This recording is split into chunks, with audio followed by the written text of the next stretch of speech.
ناظرین السلام علیکم. ناظرین ڈاکٹر دانش پروگرام جواب چاہیے کے ساتھ حاضر ہے.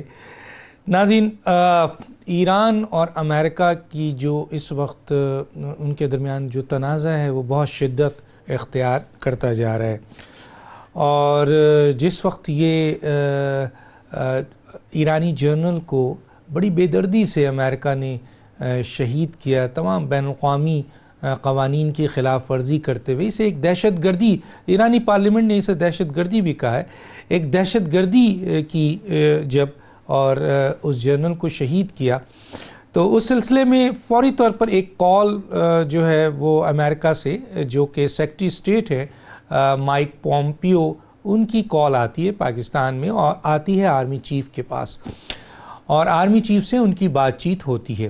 اور کیا بات چیت ہوتی ہے اس کے بارے میں مختلف لوگوں نے بڑی اسٹیٹمنٹ دی، لیکن جو D G I S P R نے اپنا اسٹیٹمنٹ دیا، فوری طور پر D G I S P R کا اسٹیٹمنٹ آیا اس اہم موقع پہ، اور انہوں نے اسٹیٹمنٹ دیا کہ پاکستان اس تنازع میں، اس جنگ میں غیر جانبدار رہے گا اور اپنی زمین کو کسی کو استعمال کرنے نہیں دے گا. یہ پاکستان کی ایک واضح پالیسی سامنے آ گئی.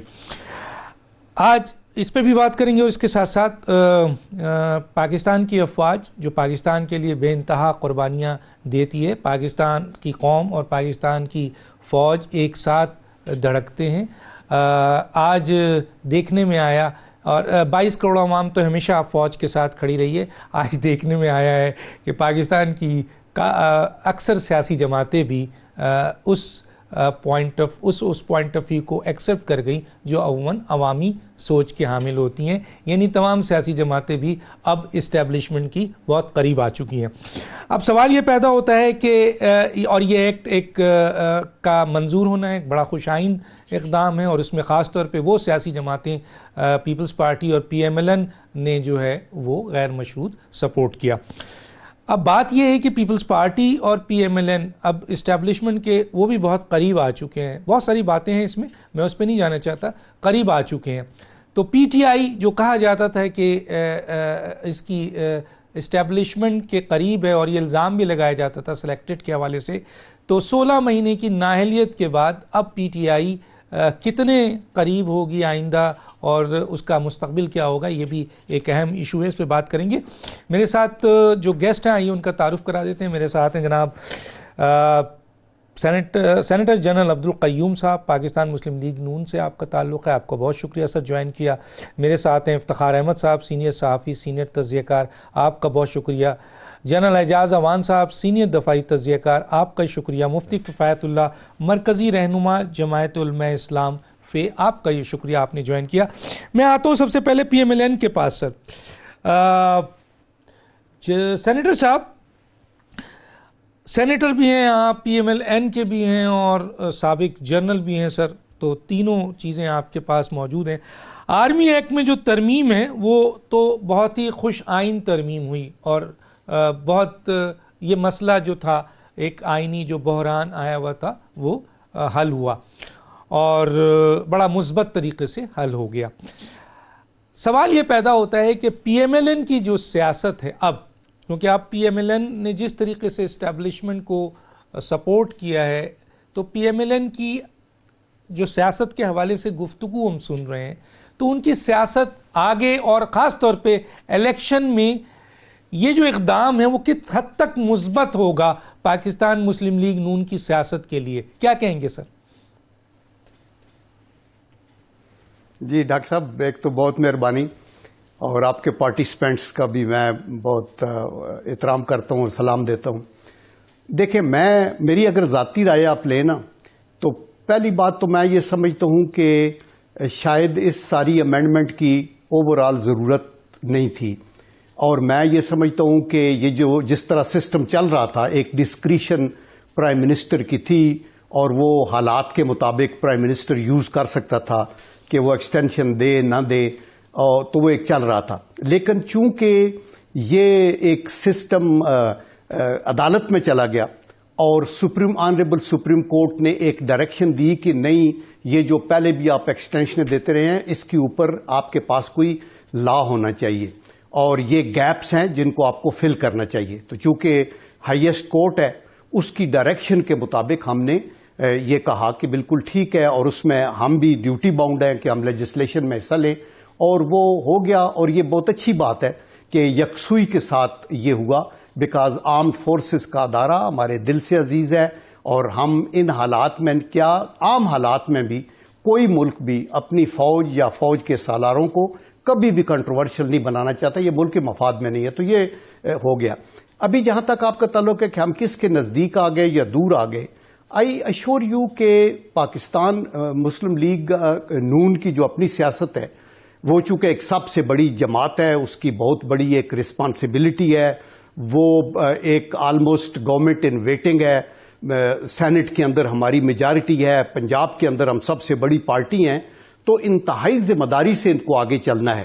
اور آلدو الیکشن کے بعد ایک ویو پوائنٹ یہ تھا کہ بائیکاٹ کریں، سلیکٹڈ ہے، یہ الیکشن ٹھیک نہیں ہوئے، لیکن اور مولانا فضل الرحمان صاحب اس میں پیش تھے، لیکن ہماری پارٹیوں نے فیصلہ کیا کہ نہیں، ہم پارلیمنٹ میں بیٹھیں گے اور جو مثبت لیجسلیشن ہوگی اس میں ہم بالکل تعاون کریں گے. یہاں تک کہا گیا کہ اگر حکومت ایک قدم آئے ہم 2 قدم آئیں گے. تو لیکن ایون دین جو سچویشن تھی، کچھ حکومت وقت کے جو وکلاء تھے انفارچونیٹلی، ان کے بیانات اور ان کے ایٹیچیوڈ اور ڈاکو چور یہ وہ، اور پھر جس طریقے سے نیب نے ایکشن کیا تو تلخیاں بہت زیادہ تھی. تو ابھی یہ پہلی دفعہ نہیں ہے کہ ہم نے حکومت کے بل کو سپورٹ کیا ہے. اس سے پہلے بھی یہ ایکس فاٹا کے ممبرز کی بات جب آئی تو یک زبان ہو کے پوری قوم اکٹھی کھڑی ہوئی. آپ کشمیر کے اوپر ہم سارے اکٹھے تھے. ہماری ڈیفنس پروڈکشن کا ایک بل تھا جو میری ڈیفنس پروڈکشن کی کمیٹی کے تھرو آیا، وہ بھی اپوزیشن کی حکومت کی طرف سے تھا، ہم نے اس کو بالکل اس کو سپورٹ کیا. تو انشاءاللہ یہ آگے چلے گا. لیکن حکومت کی جو پالیسیاں جن کے اوپر ہمیں تنقید کرنے کا حق ہے، ان کی طہارت کے لیے آئی تھنک وہ اگر ہم نہیں کریں تو وہ ہم اپنے کام سے پھر غداری کر رہے ہوں گے. تو آپ یہ دیکھیں گے کہ مہنگائی کے خاتمے، جوڈیشل ریفارمز، فاٹا یہ جو نیب کا قوانین کا کیا ہونا ہے، الیکشن کمیشن اور لیبر ریفارمز، ایجوکیشن کے اوپر جو کچھ بھی جہاں کرنا ہے وہاں ہماری پازیٹیو سپورٹ ہوگی. لیکن آرم فورسز کا ادارہ جو ہے اس کو کبھی بھی کنٹروورشل نہیں بنانا چاہیے، اور نہ ہم بنائیں گے، نہ ملک کے یہ مفاد کے اندر ہے. اور میرے خیال میں ساری پارٹیاں جو ہے اس عوام بھی کے اندر بھی ایک محبت موجود ہے افواج پاکستان کی، اور سیاسی پارٹیاں تو پارٹ اکٹھے رہے ہیں. ہر جو جماعت حکومت میں رہی ہے، آرم فورسز اس کا پارٹ اینڈ پارسل رہے ہیں ایز اے گورنمنٹ، اور سب کچھ ہوتا رہا. اور ہر پارٹی کی قیادت نے، مجھے یاد ہے بے نظیر بھٹو صاحبہ کے ٹائم پہ یہ نیوکلیئر کیپیبلٹی کے لیے پورا کام ہوا، نواز شریف صاحب نے پروجن کیے. تو آئی تھنک اس پہ اندر کوئی ڈاؤٹ کی گنجائش نہیں ہونی چاہیے. ٹھیک ہے، میرے سوال کا جواب نہیں آیا سر، بہرحال پھر آگے ہم بات کریں گے آپ سے. میں آتا ہوں افتخار صاحب کی طرف. افتخار صاحب، یہ ایک بڑا اہم مسئلہ تھا اور آئینی مسئلہ بن گیا تھا. یقیناً سپریم کورٹ میں جانے کے بعد یہ جو ڈائریکشن تھی اس پہ اس کو اسی طریقے سے حل ہونا تھا پارلیمنٹ میں، اور پارلیمنٹ میں اب اس طریقے سے حل ہوا ہے کہ خاص طور پہ پاکستان کی 2 سیاسی جماعتیں جن کا اسٹیبلشمنٹ کے بارے میں ہمیشہ جو ریمارکس رہا ہے وہ بڑا سخت رہا ہے، لیکن اس ترمیم میں بھرپور طریقے سے انہوں نے ساتھ دیا ہے. اب یہ بات میں نہیں کہہ رہا، یہ بات سامنے آ رہی ہے کہ یہ دونوں سیاسی جماعتیں بھی اب بہت قریب آ چکی ہیں اسٹیبلشمنٹ کے، اور حکومت تو پہلے سے تھی جس پہ الزام تھا کہ وہ سلیکٹڈ ہے.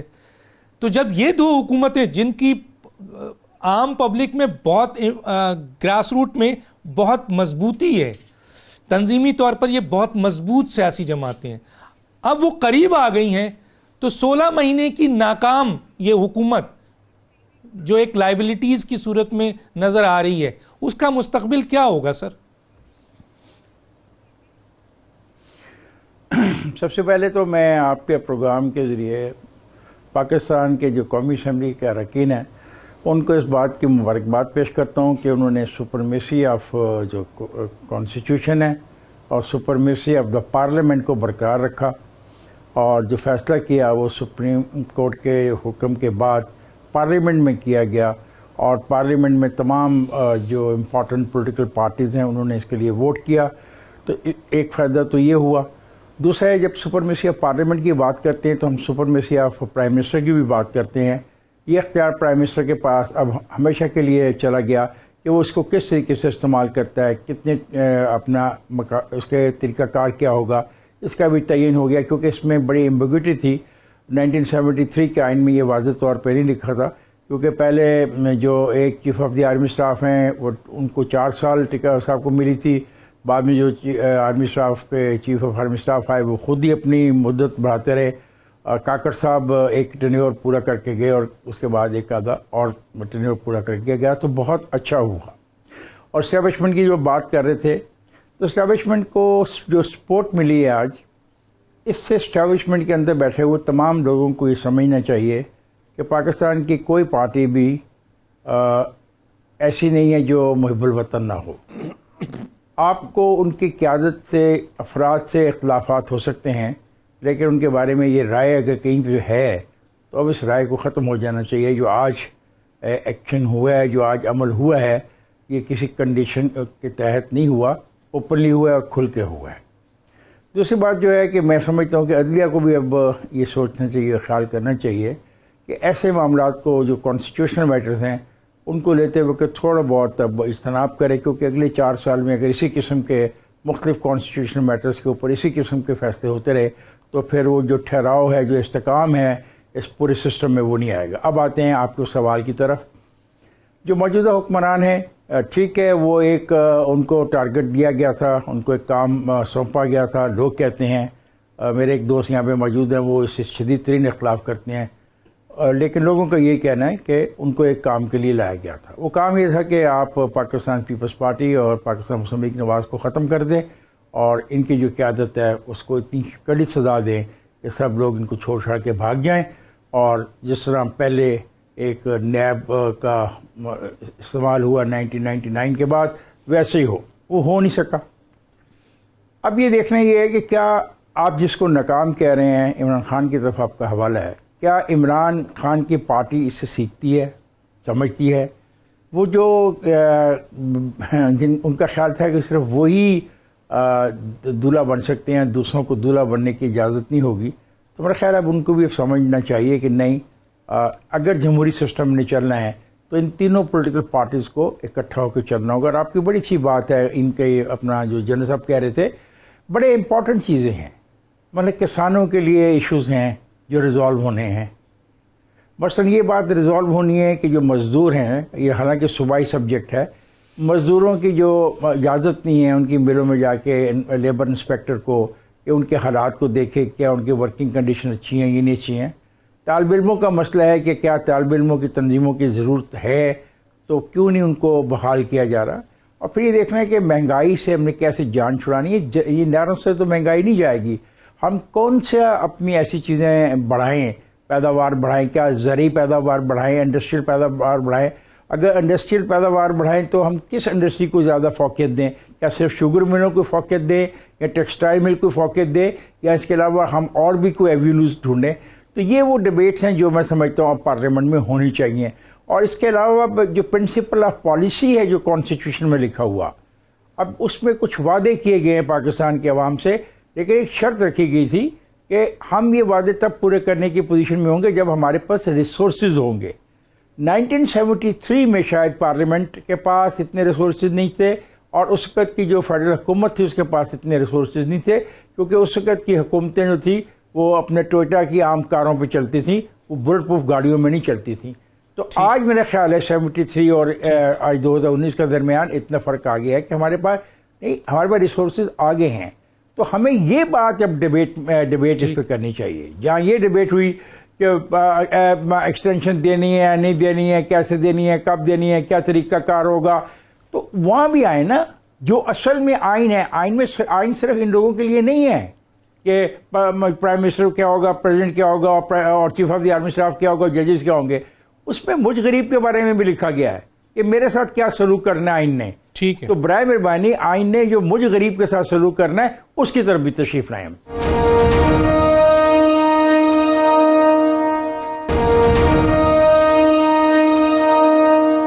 میں جنرل صاحب سے آتا ہوں. جنرل صاحب, ماضی میں ہم نے جو اس قسم کی سیاسی جماعتیں ہیں جو آج خاص طور پہ پی ایم ایل این اور پیپلز پارٹی، ان کی جو اسٹیٹمنٹ عام پبلک کے لیے، قوم کے لیے ہوتی تھی، وہ ہمیشہ اسٹیبلشمنٹ کی ایک نفی کو سامنے لے کے آتے تھے.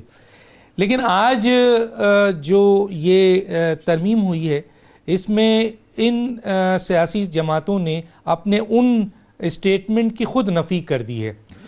تو آپ کیسے دیکھتے ہیں کہ کیا اب جو صورتحال ہے، خاص طور پہ پاکستان کی عوام تو اس میں بہت خوش ہے، تو آپ سمجھتے ہیں کہ یہ ایک بہت ہی اچھا اقدام ہو گیا ہے؟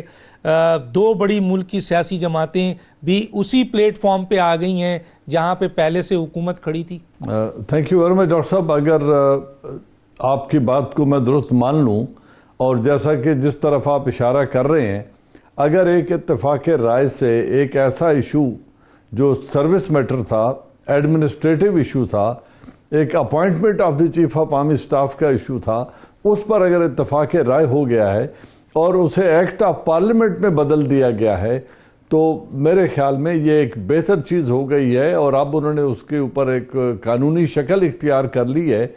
اس سے ایک طرف تو شاید ان اپائنٹمنٹس کو بہت استحکام بھی مل گیا ہے، جس کو پہلے بائی ڈیزائن ایک اپنے پریویلیج کے طور پہ پرائم منسٹر اور commander in chief of the armed forces نے اپنے پاس رکھا ہوا تھا، اس کو قانون کا حصہ نہیں بنایا تھا، اور اسی وجہ سے وہ جب چاہتے تھے اس اپائنٹمنٹ کے جو اپائنٹمنٹ ہولڈر تھا ان کو اس سے برخاست بھی کر سکتے تھے اور نیا چیف بھی بنا سکتے تھے. لیکن اب جب انہوں نے اسے قانونی شکل دے دی ہے اور قانون میں لکھ دیا ہے ایکٹ آف پارلیمنٹ سے کہ یہ اپائنٹمنٹ 3 سال کے لیے ہوگی، تو اب ان کی ریموول نہیں ہوگی، ریپلیسمنٹ نہیں ہوگی، بلکہ وہ برخاستگی ہوگی، اور انہیں برخاست کرنا پڑے گا، برطرف کرنا پڑے گا، جو کہ ایک مشکل ایکٹ ہو گیا ہے. اور اس وجہ سے میرے خیال میں ان اپائنٹمنٹس میں تو بہت استحکام آ گیا ہے، اور یہی شاید مقصود تھا جو حاصل ہو گیا. حکومت چاہتی تھی کہ یہ استحکام ہو، تو یہاں تک تو بہت اچھی بات ہے، اتفاق رائے ہو گیا ہے. اب اس میں پروویژن جو تھی ایکسٹینشن کی، جو پہلے بھی پریویلیج تھا پرائم منسٹر آف پاکستان کی ریکمنڈیشن پہ پریزیڈنٹ آف پاکستان کا، اب بھی وہ وہی ہے، لیکن اب اس کو فارملائز کر کے آئین کا حصہ بنا دیا گیا، قانون کا حصہ بنا دیا گیا ہے، اور یہ لکھ دیا گیا ہے کہ 3 سال تک ایکسٹینشن دی جا سکتی ہے. اب اس کے آگے کیا چل کے فوائد حاصل ہوتے ہیں یا اس رائٹ کو کیسے استعمال کیا جاتا ہے، یہ آنے والا وقت بتائے گا. لیکن یہ بھی چلو ایک مسئلہ تھا جس کو فارملائز کر دیا گیا ہے، یہ بھی ایک اتفاق رائے سے طے ہو گیا، اچھی بات ہے، ایک قانون بن گیا ہے. تو رہا اداروں کی یا ان پولیٹیکل پارٹیز کے اندر جس فلیکسیبلٹی کی طرف آپ اشارہ کر رہے ہیں، وہ بھی ایک اچھی خوشائند بات ہے کہ ہر ایک نے پاکستان آرمی کے ادارے کا اور ان 4 اہم جنرلز کا، chairman joint chief of staff اور تینوں سروسز چیف کے اس تعیناتی کو آئینی شکل دے دی ہے، قانونی شکل دے دی ہے. تو میرے خیال میں ایک بہتر چیز ہوئی ہے، اور اسمبلی نے اپنی سپریمیسی بھی قائم رکھی، ٹھیک ہے، اور پارلیمنٹ کا تقدس بھی قائم رہا، ایک اتفاق رائے بھی ہو گیا. آئی وش اینڈ پرے کہ باقی نیشنل ایشوز پر بھی جو عوام کی جنرل 22 کروڑ عوام کی فلاح کے لیے ہیں، ان پر بھی اسی طرح کا اتفاق رائے ہو جائے اور یہ اسمبلی چلتی ہوئی نظر آئے تو زیادہ بہتر ہوگا. ٹھیک ہے، میں آتا ہوں جناب کفایت اللہ صاحب. آرمی چیف کی جو ایکسٹینشن تھی اس کے اوپر 243 پہلے ایک روایت تھی کہ وزیر اعظم دے دیتے تھے، ان کا اختیار تھا، وہ ریکمنڈ کر دیتے تھے. لیکن جب یہ کورٹ میں گئی تو ڈیفینیٹلی یہ سوال پیدا ہوا، اور کورٹ نے صحیح پوائنٹ اٹھایا کہ 243 میں ایسی کوئی چیز نہیں ہے. ظاہر ہے اس کے اوپر پھر کورٹ نے آرڈر کر دیا کہ جی آپ ترمیم لے کے آئیں. تو سر ایک ترمیم آئی، اس ترمیم کی بنیاد پر پارلیمنٹ نے اس ترمیم کو کیا جو اس کا رائٹ ہے، جو اس کا حق ہے، جو اسی کا حق ہے. تو اس سے کانسٹیٹیوشن کی بالادستی ہوئی، پارلیمنٹ کی بالادستی ہوئی، اور سپریم کورٹ نے جو آرڈر دیا تھا اس کی بھی بالادستی ہوئی. تو سر آپ اتنے اہم بالادستی کا، یعنی جس میں کانسٹیٹیوشن کی بھی بالادستی ہو رہی ہے, جوڈیشری کی بھی بالادستی ہو رہی ہے, اور پارلیمنٹ کی بھی بالادستی ہو رہی ہے, آپ واک آؤٹ کر کے چلے گئے. کیا کہیں گے سر اس پہ؟ بسم اللہ الرحمن الرحیم. سب سے پہلے تو میں آپ کا شکر گزار ہوں کہ آپ کے حوالے سے ہمارا موقف قوم تک پہنچ جاتا ہے. میں ایک شعر عرض کرتا ہوں. وہ کل 14ویں کی رات تھی, شب بر رہا چرچا تیرا, کسی نے کہا کہ چہرہ ہے, کچھ نے کہا کہ چاند ہے یہ, کچھ نے کہا چہرہ تیرا. ہم بھی وہاں موجود تھے, ہم سے بھی سب پوچھا گیا, ہم چپ رہے, ہم ہنس دیے, منظور تھا پردہ تیرا. میں جنرل عبدالقیوم صاحب سے چند گزارشات کرنا چاہوں گا, اور وہ یہ کہ یہ جس ترمیم کی آپ بات کر رہے ہیں یہ اتنی ضروری نہیں تھی. میرا خیال یہ تھا کہ جب کورٹ نے ہمیں کہہ دیا کہ آپ آئینی ترمیم لاؤ, اس کو واضح کرو, تو پی ایم ایل این کے پاس ایک اچھا موقع ہاتھ آ گیا تھا کہ وہ اس سے بہت کچھ حاصل کرنا چاہتے تھے, اور جو ان کا بیانیہ تھا اس بیانیے کے ذریعے سے بھی وہ آگے آ سکتے تھے. لیکن میں بہت افسوس سے کہوں گا کہ انہوں نے ایسا نہیں کیا. مجھے اچھی طرح یاد ہے, اگر جنرل عبدالقیوم صاحب کو یاد ہو, تو جنرل راحیل صاحب کے زمانے میں ایسا واقعہ پیش آیا تھا, تو وہاں تو انکار کر دیا گیا تھا کہ ہم توسیع نہیں دیں گے. یہ اتنا سادہ نہیں ہے جس طرح ڈاکٹر دانش صاحب سوال کرتے ہیں, عبدالقیوم صاحب جواب دیتے ہیں. اتنا سادہ نہیں ہے. آج منظر بھی تبدیل ہو گیا ہے اور پس منظر بھی تبدیل ہو گیا ہے. ہمارے ہاں میاں نواز شریف صاحب کا کردار ہے, ہم اس کو نظر انداز نہیں کر سکتے. 1985 سے وہ تشریف لائے سیاست کے اندر, اور ان کا ایک ہی مکتبہ فکر رہا اور موقف رہا. لیکن جب وہ آخری بار وزیر اعظم بنے تو 2018-17 تک ان کا موقف تبدیل ہو گیا. جب ان کو ہٹا دیا گیا تو وہ جی ٹی روڈ پر آئے. آپ کا مجھے اچھی طرح معلوم ہونا چاہیے کہ آپ کو یاد ہوگا, اور جی ٹی روڈ پر وہ تشریف لائے تو انہوں نے کہا ووٹ کو عزت دو. اس کا معنی یہ تھا کہ وہ کہتے ہیں کہ مجھے جس طرح نکالا گیا ہے یہ ووٹر کی توہین ہو گئی ہے, چند لوگوں کی خواہش پہ نکالا گیا ہے.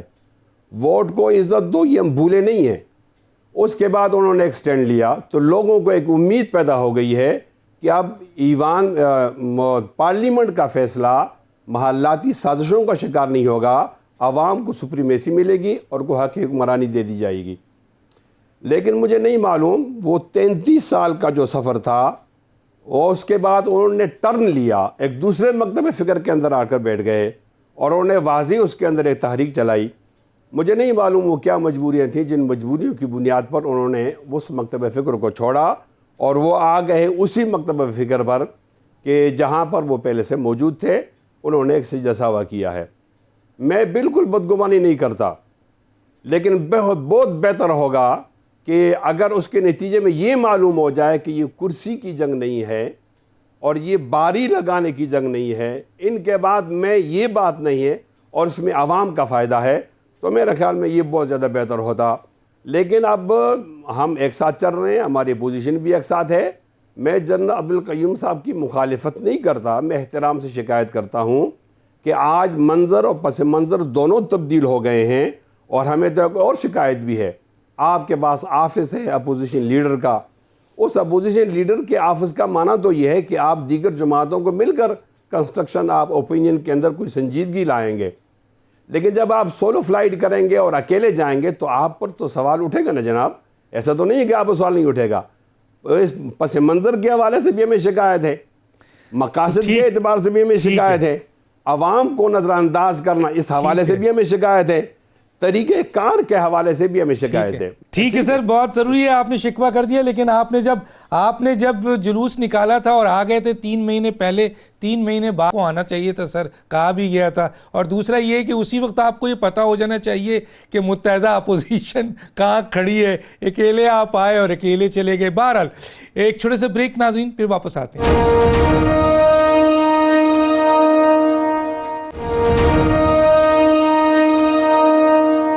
Welcome back. جی, میں اس سے پہلے کہ سینیٹر جنرل عبدالقیوم صاحب کی طرف ہوں, پہلے افتخار صاحب کی طرف آ جاتا ہوں. افتخار صاحب, آپ سے ایک سوال ہے, اور وہ یہ ہے کہ جی یہ جو ابھی ایران کے جنرل کو شہید کیا گیا. ہمارے برادر اسلامی ملک کا ایک جنرل تھا, اس کو شہید کر دیا گیا, اور اس کی شہادت کے اوپر حالات بہت خراب ہوئے, اور فوری طور پر American state secretary Mike Pompeo کا فون آتا ہے, اور وہ فون وزیر اعظم کو نہیں, وہ آرمی چیف کو آتا ہے, حالانکہ وہ سیکرٹری اسٹیٹ ہیں.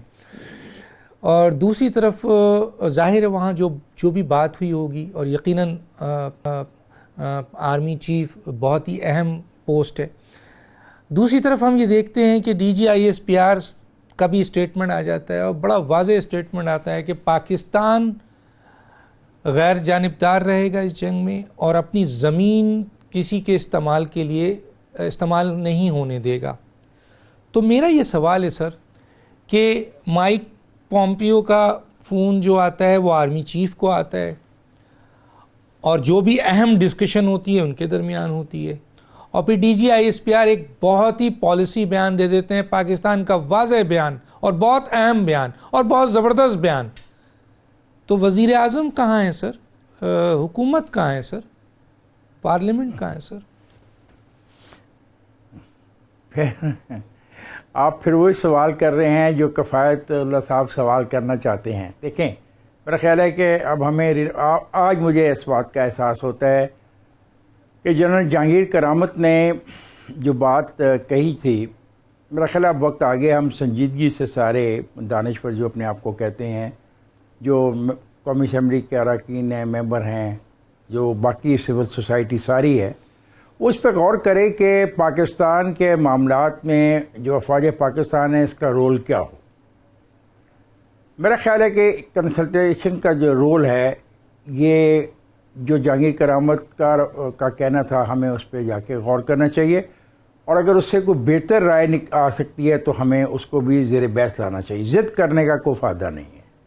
جب ہم نے آج یہ طے کر لیا کہ یہ سپرمیسی آف دی پارلیمنٹ یہی ہے کہ وہ prime minister, chief of the army staff اور باقی جو چیفز ہیں ان کی بھی تعیناتی کرے گا, تو چلے گی par with the prime minister. یہ ہو گیا معاملہ طے.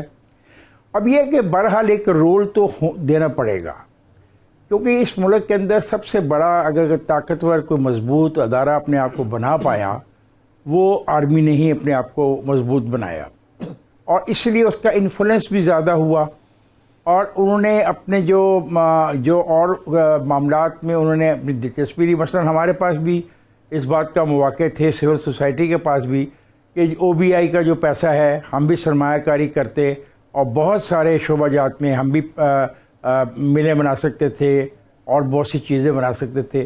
جو آرمی ویلفیئر ٹرسٹ کو پیسہ دیا گیا as a said money, if I am not wrong 34 lakh یا 40 لاکھ روپیز کے قریب لانگ بیک ٹائم پر دیا, جس کو انہوں نے اس طریقے سے استعمال کیا کہ آج وہ ایک بہت بڑی امپائر کے مالک بن گئے, اور ان کے جو مفادات ہیں وہ پاکستان میں ایک سالمیت کے علاوہ بھی مفادات بہت ہیں. تو میرا خیال ہے کہ اب وقت آ گیا کہ سنجیدگی کے ساتھ ہم اس ڈیبیٹ کو جنم دیں اور اس میں شامل کریں ان کی ان پٹ کو. تو پھر آپ یہ سوال نہیں کریں گے آج سے 10 سال کے بعد یا 5 سال کے بعد کہ D G I S P R نے بیان جاری کیوں کیا, انہوں نے chief of the army staff سے بات کیوں کی, کیونکہ ان کو پھر پتہ لگ جائے گا کہ اصل میں جو پاکستان ہے اس میں پاور جو ہے وہ ایک منتخب نمائندے کے پاس ہی ہے. اس کا ان کو یقین آ جائے گا جب یہ سارے اکٹھے ہو کے بیٹھیں گے. ایک بات. دوسری بات, ایران کے معاملے میں ایک چھوٹی سی عرض کرنا چاہتا ہوں آپ کے اس پروگرام کے ذریعے. میں حکومت پاکستان سے مطالبہ کرتا ہوں کہ جو سوشل میڈیا ہے اس پہ کڑی نگاہ رکھے.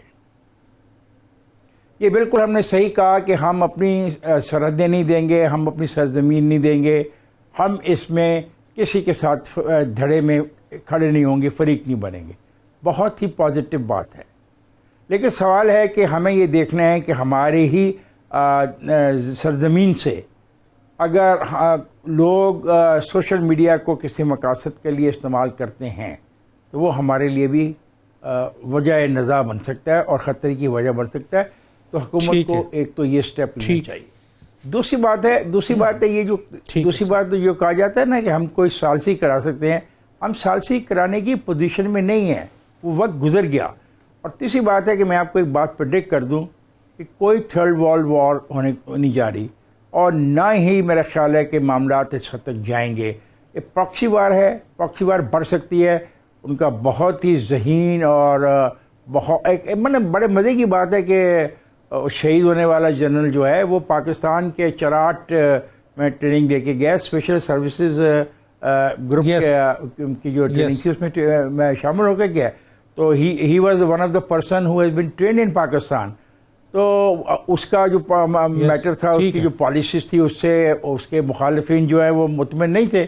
تو بہت نقصان ہے، لیکن آئی ڈونٹ تھنک کہ نقصان بہت دور تک پھیل جائے گا، اور نہ ہی اس کو پھیلنا چاہیے. ٹھیک ہے، ٹھیک ہے سر. میں آتا ہوں جناب سینیٹر جنرل قیوم صاحب. میرا سوال اس ویڈیو میں ہے آپ سے. ذرا یہ ویڈیو ہیں کیا کہہ رہے ہیں، اور پھر میں آپ سے پوچھتا ہوں کہ آپ کے خیالات بھی ان سے ملتے ہیں یا مختلف ہیں. ہمارے یہاں پہ ایس ایس سی کی ٹریننگ 1989 میں لے کے گئے ہوئے ہیں. ہم نے ٹریننگ ان کی ہوئی ہے. ایک وقت تھا کہ ہمارے تعلقات اس طرح تھے کہ ہم قاسم سلیمانی کو بلا کے اس کو ایس ایس سی کی ٹریننگ دیتے تھے، اور آج وہ شہید ہوا ہے تو ہم آنکھیں چرا رہے ہیں کہ اس کو کنڈیم بھی نہ کریں. شہید کا لفظ جو ہے اس کے اوپر بھی اعتراض ہے. ٹیلی ویژن جو ہے ہمارا اور وہ ہلاک کا لفظ استعمال کر رہے ہیں. یہ کس کو ہم خوش کر رہے ہیں؟ اپنی خود مختاری بیچ کے، اپنی خود مختاری جو ہے کمپرومائز کر کے. جی جنرل صاحب، سینیٹر صاحب، آپ کا پوائنٹ آف ویو بھی یہی ہے، یہ ان سے بالکل مختلف ہے؟ میں 100% ایگری کرتا ہوں خواجہ آصف سے. میں نے خود یہی بات سینٹ کے اندر کہی ہے. میں نے یہ فارن منسٹر کے بیٹھے ہوئے کہی ہے. میں نے کہا جی دیکھیں، ہمارا جو مرضی ہے، کئی چیزوں سے ہم ایران کی سے اختلاف بھی کر سکتے ہیں، ہمارے سعودی عربیہ سے بھی بہت ہی گہرے تعلقات ہیں، لیکن یہ ڈرون حملے سے جا کے ہم اس کے وکٹم ہیں. آپ نے ایک لیڈر کمانڈر کو شہید کیا، اور یہ وہ ایران ہے جو ہمارے ساتھ ہر وقت کھڑا رہا، کشمیر پہ بھی ہوا.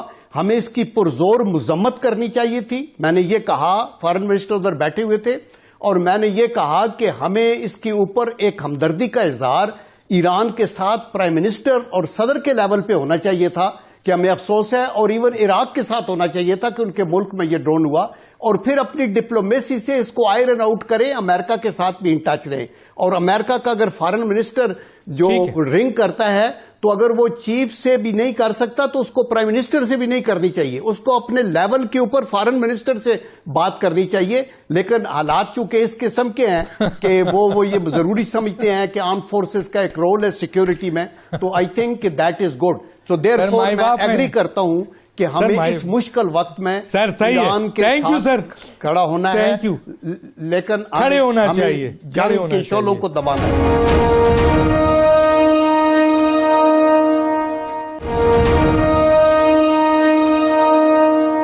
جہاں صاحب، ایران پاکستان کا ایک پڑوسی بھی ہے اور برادر اسلامی ملک ہے. میں اس پہ نہیں چاہتا کہ اس کے کیا کیا ہمارے ساتھ روابط رہے پہلے بھی. عوام ٹو عوام کانٹیکٹ میں ہے سر، بہت زیادہ ریلیشن شپ ہے، عوامی بھی، حکومتی لیول پر ہو نہ ہو لیکن عوامی لیول پر بہت ہے. برادر اسلامی ملک ہے، پڑوسی ہے. تو کیا سر اس موقع پہ کوئی بھی ڈیسیجن لینے سے پہلے ہمیں پارلیمنٹ کا اجلاس بلا کر پارلیمنٹ کی رائے لے کے، جیسے ہی ہم نے یمن میں کیا، پھر ہم ایک کوئی پالیسی آگے لے کے چلتے، کیا بہتر نہیں تھا سر؟ دیکھیں، ایک پریسیڈنس پہلے موجود ہے کہ جب یمن کی جنگ ہوئی تو اس وقت ہماری پارلیمنٹ نے ایک ڈیسیجن کیا تھا کہ ہم طرفداری نہیں کریں گے اور اس میں ہم نیوٹرل رہیں گے. اگر وہ پریسیڈنس موجود ہے تو ہر ایشو کو دوبارہ اسی طرح کا اگر سملر ایشو آتا ہے تو اس کو دوبارہ پارلیمنٹ میں اٹھا کے لے جانے کی ضرورت نہیں ہے.